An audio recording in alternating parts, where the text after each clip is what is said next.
Bonjour à tous, vous écoutez l'émission Compte à rebours présentée par Thérèse Pan pour Radio Taïwan International.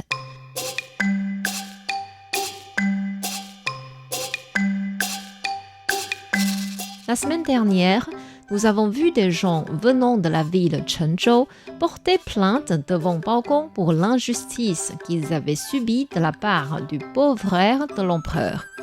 L'empereur désigna Bao Gong pour aller sur place pour l'investigation et lui permit de fabriquer 3 guillotines en tant que sanction impériale. Chenzhou étant loin, Bao Gong rencontra un autre dossier sur sa route. Écoutons donc l'histoire. Le cortège de Bao Gong arriva au village Sanxing. Tandis qu'ils avançaient, ils virent une dame à genoux dans les bois au bord de la route qui criait à l'injustice. Bao Gong ordonna immédiatement au porteur du palanquin de s'arrêter et à son servant Bao Xing d'aller voir la dame pour s'informer de sa plainte. Après avoir lu la feuille, Bao Gong demanda à la dame « Vous dites ici qu'il n'y a personne chez vous.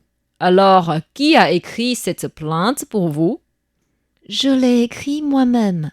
Mon père, mes frères et mon mari étaient tous des lettrés et je sais lire et écrire depuis l'enfance. » Bao Gong demanda à la dame de rédiger à nouveau la même plainte devant lui. Bao Xing lui prépara des matériaux et sans hésiter, la dame écrivit la même plainte sur place sous ses yeux. Bao Gong fit un signe de tête et dit « Rentrez chez vous et attendez votre convocation. Quand je me serai installé à la mairie, je traiterai votre dossier. » La dame remercia Bao Gong avec respect et repartit. En réalité, cette dame était Han Wenshi. Après le décès de son mari, elle vivait seule avec son fils unique de 16 ans. Il louait une petite maison de 3 pièces à la famille Bai. Han Wenshi gagnait sa vie en faisant de la couture et tous les jours, elle enseignait son fils pour ses études. Un soir, quand son fils Han Ruilong lisait dans sa chambre à l'est, il croyait avoir aperçu quelqu'un entrer dans la chambre de sa mère à l'ouest. La personne portait une robe verte et des chaussures rouges.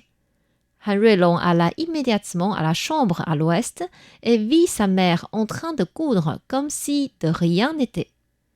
Han Wenshi lui demanda « As-tu fini tes devoirs d'aujourd'hui ?»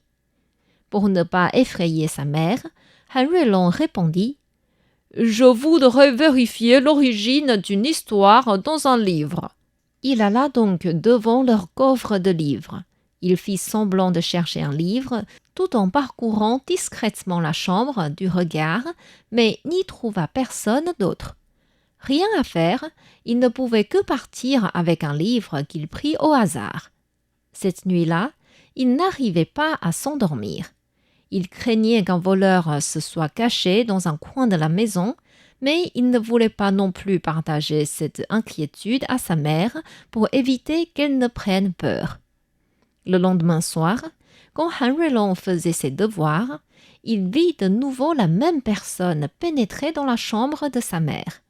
Il courut vers sa chambre et cria « Maman !» Han Wenshi sursauta et dit « Qu'est-ce qu'il y a ? Pourquoi cries-tu » Comme il n'y avait toujours pas la personne qu'il avait aperçue, il ne pouvait qu'avouer ce qu'il avait vu ces 2 nuits. Étonné, Han Wenshi dit « Je n'ai pourtant vu personne. Prends la lampe et allons vérifier ensemble. » Ils éclairèrent tous les coins de la chambre avec la lampe et il n'y avait réellement personne d'autre. Par contre, ils trouvèrent que le sol sous le lit était beaucoup plus élevé. Trouvant cela étrange, la mère et le fils déplacèrent le lit et creusèrent le sol en terre. Très rapidement, un coffre se manifesta devant leurs yeux. Ils cherchèrent un outil pour forcer la serrure et ouvrir le coffre. Hors de leur imagination, le coffre était rempli d'or et d'argent. Ravi, Han Ruilong dit « Maman, regarde, nous sommes riches maintenant. » « C'est n'importe quoi. Cette richesse n'est pas à nous. Ce serait une injustice que d'en prendre possession. il ne faut pas bouger ce coffre. Mais maman, il y a beaucoup d'histoires qui racontent que des gens ont pu obtenir par hasard de l'argent enterré. Nous n'avons ni volé, ni ramassé au bord du chemin. Il n'y a donc rien d'injuste. Peut-être que le ciel a pitié de nous et veut nous aider. C'est pourquoi il nous a indiqué comment découvrir cette richesse. En fait, leur vie étant pauvre et difficile, ils ne pouvaient pas résister à cette richesse étant trop jeunes. Han Wenshi trouva cela juste et répondit « D'accord, mais nous achèterons d'abord des offrandes pour remercier Dieu avant de toucher cet argent. » Han Ruilong était content que sa mère accepte. Ils recouvrirent le coffre avec de la terre et remirent le lit en place. Ensuite, ils allèrent se coucher comme d'habitude. Cette nuit-là, le jeune homme n'arrivait pas à bien dormir non plus, mais cette fois-ci en raison de l'excitation. Quand il se réveilla, il vit de la lumière dehors et se précipita donc d'aller acheter de la viande. Mais quand il sortit de chez lui, il comprit que le soleil ne s'était pas encore levé. C'était la lune très lumineuse qu'il voyait par la fenêtre. Ainsi, il marcha lentement pour faire passer le temps. Et pourtant, arrivant devant chez le boucher, il vit de la lumière dans la maison. En pensant que le boucher était déjà réveillé, il frappa à la porte et dit « Bonjour, je voudrais acheter une tête de cochon. » Hors de son attente, la lumière à l'intérieur s'éteigne. Han Ruilong attendit quelques minutes et personne ne vint lui ouvrir la porte. Rien à faire, il se retourna et partit. Or, après avoir fait quelques pas, il entendit la porte s'ouvrir derrière. Il se retourna et vit le boucher à la porte avec la lumière rallumée derrière. Il dit « Qui voulait acheter une tête de cochon ?»« C'est moi, Han Ruilong. »« Ah, c'est donc vous. Mais pourquoi vous n'avez pas pris de sac ?»« Pardon, j'étais trop pressé et j'ai oublié. »« Pas grave, je vous l'emballe avec un tissu et vous me le rendrez demain. » Han Ruilong prit la viande emballée et rentra chez lui en courant. Sur le chemin, il croisa les patrouilleurs. Ceux-ci virent le jeune homme essoufflé, debout trop tôt, et en plus tenant un tissu immaculé de sang. Ils lui demandèrent donc d'ouvrir l'emballage. Sous le clair de lune et la lampe des patrouilleurs, une tête sanglante de femme avec les cheveux détachés apparurent devant leurs yeux. Han Ruilong fut terrifié et sans attendre ses explications, les patrouilleurs le saisirent et l'escortèrent devant le magistrat. Le maire ouvrit tout de suite une audience. Il interrogea le suspect. « Quel est votre nom? Pourquoi commettre ce meurtre ?» Le jeune homme devant lui expliqua en pleurant. « Je m'appelle Han Ruilong. Je suis allé acheter une tête de cochon chez le boucher, mais comme j'ai oublié d'amener un sac, le boucher m'a donné la tête emballée avec son tissu. Je ne savais pas du tout que c'était en réalité la tête d'une femme. Oh !» Le maire convoqua le boucher au tribunal. Or, le boucher dit que Han Ruilong n'était pas du tout allé chez lui aujourd'hui pour acheter quoi que ce soit. « Alors, le tissu n'est-il pas à vous ?»« Si, mais il me l'a emprunté il y a 3 jours. Et maintenant, il emballe la tête d'une femme pour m'encadrer. » Le maire pensait que Han Ruilong était innocent en tant qu'un jeune lettré sans force, mais il ne trouvait pas non plus de problème dans ce que le boucher disait.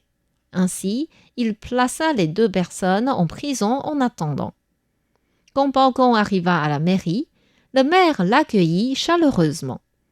Bao Gong lui posa des questions sur le dossier de Han Ruilong et le maire répondit « Ce dossier est encore en cours.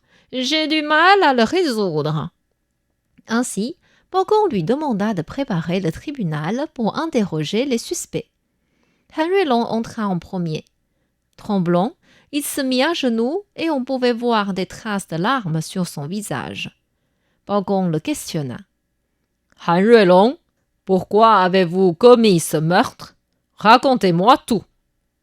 Le jeune suspect lui raconta tout ce qu'il avait dit au maire. D'accord. À quelle heure avez-vous croisé les patrouilleurs? Je ne sais pas, mais avant le lever du soleil. Pourquoi êtes-vous parti acheter une tête de cochon à cette heure-là? Arrivé à ce point, Henry Long ne pouvait pas ne pas dévoiler ce qui s'était passé chez lui.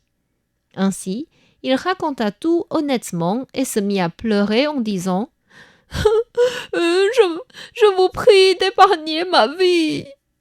Bao Gong se dit « S'il faut vraiment poursuivre sa faute, ce garçon voulait posséder de la richesse injuste en raison de sa situation familiale, mais il n'a point de motif de commettre un meurtre. » Il ordonna aux subordonnés de le remettre en cellule et au maire d'aller faire une enquête précise chez Henry Long. Ensuite, il convoqua le boucher. Dès que Bao Gong le vit, il savait que ce boucher n'était pas un homme au bon cœur.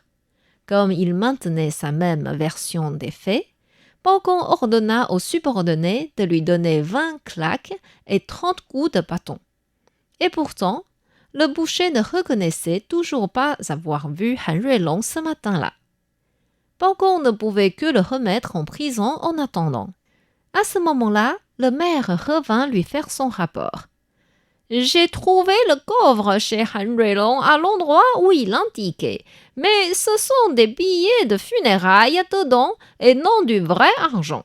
En creusant plus, nous avons trouvé un cadavre sans tête, mais c'était un homme. » En entendant cela, Bao Gong reconvoqua Henry Long en l'interrogeant. « La maison où vous habitez est un héritage ou vous l'avez construite? »« Ni l'un ni l'autre. Nous louons cette maison et y habitons depuis quelques mois seulement. »« Savez-vous qui habitait dans cette maison avant vous? »« Je ne sais pas. » Bao Gong le remit en prison et annonça la fin de la séance. Une tête de femme et un corps d'homme. Quelle situation complexe! Pour savoir comment ce dossier sera résolu, je vous invite à revenir la semaine prochaine écouter notre émission Compte à rebours. C'était Compte à rebours présenté par Thérèse Pan sur les ondes de RTI.